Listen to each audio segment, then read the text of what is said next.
One of the other interesting things within the report was talking about fast food outlets, and clearly it's all very well telling parents and guardians that they need to do the best they can to encourage their children to eat healthily and to do enough exercise.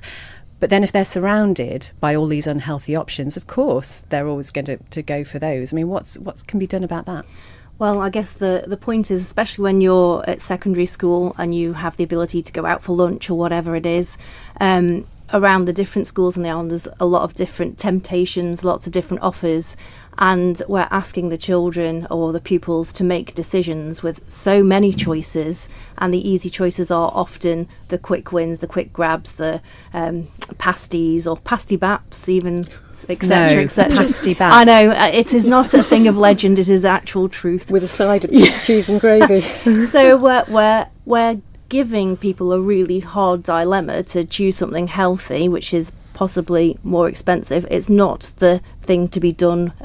Your peers are probably choosing things that are less healthy, and so there's a whole range of things that are going on there. It's not just about education, about knowledge, because generally people know what's good and what's not.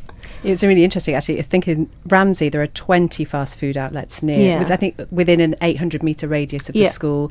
Peel 13, around Ballacameen there are 19. And something else that, again, that's been raised on the show before when we've talked about these sort of issues is the fact you go to some fitness places and you come out and then you're greeted with a vending machine full of rubbish again. And so it's that mixed message which surely is not helping. It's not helping at all. And actually it's all those incremental small changes that we need to get right. It's not about saying one thing's going to solve everything. It's about making small changes amongst a whole host of things that's going to actually start that change.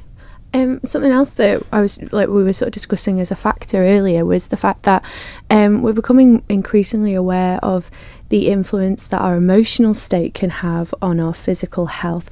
Does the report kind of address that element of making these changes and keeping them at all?